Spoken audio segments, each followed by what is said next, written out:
মোৰ ছাত্ৰ-ছাত্ৰীসকল, আজি আমি শিকিম নৱম শ্ৰেণীৰ প্ৰথম অধ্যায় সংখ্যা প্ৰণালী। ইয়াত আলোচনা কৰা হ'ব অধ্যায়টোৰ মূল বিষয়বস্তু, যাৰ দ্বাৰা পাঠটো বুজাত তোমালোকৰ সহায়ক হ'ব। তো যদি তোমালোকে মোৰ চেনেলটোত প্ৰথমে আহিছা, তেতিয়াহ'লে মোৰ চেনেলটো ছাবস্ক্ৰাইব কৰিবা আৰু বেল আইকনত প্ৰেছ কৰিবা। তো বলক ভিডিঅ'টো আমি আৰম্ভ কৰোঁ। তো তোমালোকৰ প্ৰথম যিটো চেপ্টাৰ নৱম শ্ৰেণীৰ সংখ্যা প্ৰণালী, সেই সংখ্যা প্ৰণালীত গোটেইখিনি বস্তু ভালকৈ উপলব্ধি হ'বলৈ হ'লে তাৰে কিছু বেছিক নলেজ আমাৰ প্ৰয়োজন আছে। সেই বেছিক কথাখিনি যদি আমি বুজি পাওঁ, তেতিয়াহ'লে গোটেই চেপ্টাৰটো সহজে বোধগম্য হোৱাত সহায়ক হ'ব। গতিকে তাৰে উদ্দেশ্য আগত ৰাখি মই গোটেই সংখ্যা প্ৰণালীটোৰ কিছু ইম্পৰ্টেণ্ট কথা মই ইয়াতে লিপিবদ্ধ কৰিছোঁ, আৰু সেইখিনি বস্তু মই এতিয়া বুজাই দিম। তোমালোকে মনোযোগে গোটেইখিনি বস্তু আয়ত্ত কৰিবা বুলি আশা থাকিল। গতিকে প্ৰথমে সংখ্যা প্ৰণালীত লাগিব আমাৰ স্বাভাৱিক সংখ্যাৰ ধাৰণা। মানে যিমানবিলাক সংখ্যা আছে, মুঠতে ইয়াতে সংখ্যাৰ ওপৰতে গোটেইখিনি চেপ্টাৰটো আছে। গতিকে সংখ্যাৰ ধাৰণাত সংখ্যাৰ যিখিনি প্ৰকাৰ আছে, সেই প্ৰকাৰ সম্বন্ধে আমি ভালকৈ বুজি পাব লাগিব। সংখ্যাৰ কি কি প্ৰকাৰ আছে? গতিকে প্ৰথম সংখ্যাৰ প্ৰকাৰটো হ'ল আমাৰ স্বাভাৱিক সংখ্যা। গতিকে স্বাভাৱিক সংখ্যা সম্পৰ্কে আমি জানিব লাগিব। স্বাভাৱিক সংখ্যাত কি কি আহিব? 1, 2, 3 আপ টু ইনফিনিটি।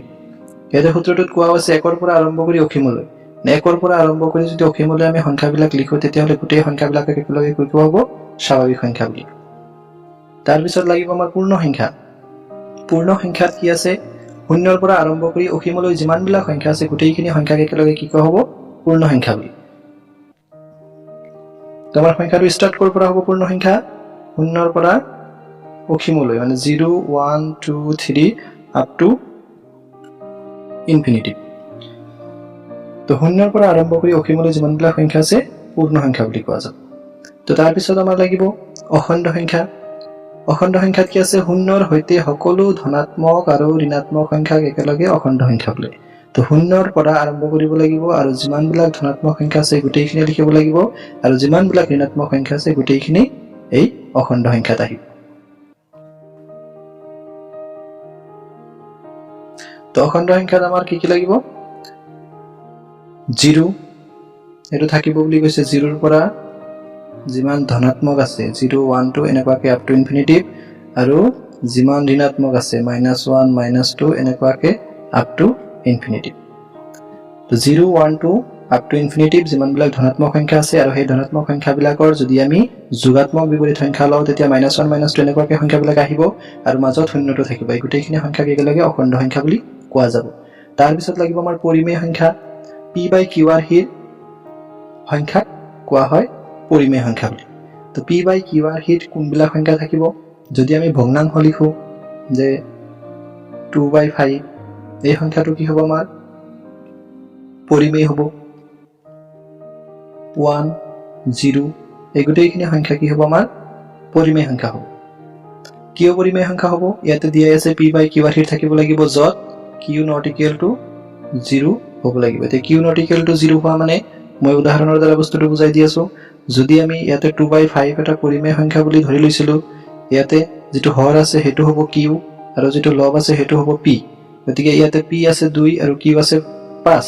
এইকাৰণে কি হ'ব? এইটো এটা পৰিমেয় সংখ্যা হ'ব, কাৰণ আমি যিকোনো সংখ্যাক আমি এই p/q/r যদি নিব পাৰোঁ, তেতিয়াহ'লে সেই সংখ্যাটো p/q/r থকা বুলি কোৱা হ'ব, আৰু পৰিমেয় সংখ্যা হ'ব। ইয়াৰ পিছত লাগিব আমাৰ অপৰিমেয় সংখ্যা। অপৰিমেয় সংখ্যাত আছে আমাৰ p/q/r যিবিলাক সংখ্যা নাথাকে সেইবিলাক হ'ল অপৰিমেয় সংখ্যা। যেনেকৈ তোমাৰ √2, √3, √5 এই সংখ্যাবিলাক আমাৰ p/q/r নাই। সেইকাৰণে কি হ'ব? এইবিলাক আমাৰ অপৰিমেয় সংখ্যাত পৰিব। মুঠতে যিবিলাক সংখ্যা পৰিমেয় নহ'ব, সেইবিলাক সংখ্যাই অপৰিমেয় সংখ্যাত পৰিব। সেইখিনি মনত ৰাখিবা। তো ইয়াৰ পিছত লাগিব আমাৰ বাস্তৱ সংখ্যা। বাস্তৱ সংখ্যাত কি কি সংখ্যা আহিব? সকলো পৰিমেয় আৰু অপৰিমেয় সংখ্যা মিলি কি হ'ব? আমাৰ বাস্তৱ সংখ্যা হ'ব। এতিয়া সকলোবিলাক পৰিমেয় আৰু অপৰিমেয় সংখ্যা যদি আহিব লাগে, তোমালোকৰ ওপৰত মই পৰিমেয় আৰু অপৰিমেয় গোটেইখিনি সংখ্যা ইয়াতে বুজোৱা হৈছে। পৰিমেয় সংখ্যা কোনবিলাক হ'ব, অপৰিমেয় কোনবিলাক হ'ব। এতিয়া গোটেই পৰিমেয় অপৰিমেয় মিলি যিমান সংখ্যা হ'ব, সেই গোটেইখিনি সংখ্যা একেলগে কি কোৱা হ'ব? অপৰিমেয় সংখ্যা। এতিয়া অপৰিমেয় সংখ্যা হ'বলৈ হ'লে বা পৰিমেয় সংখ্যা হ'বলৈ হ'লে কি কি লাগিব? যদি আমি √2 লিখোঁ, এইটো অপৰিমেয় সংখ্যা, তথাপি বাস্তৱ হ'ব। যদি √5 লিখোঁ, ই অপৰিমেয় সংখ্যা, তথাপি বাস্তৱ হ'ব।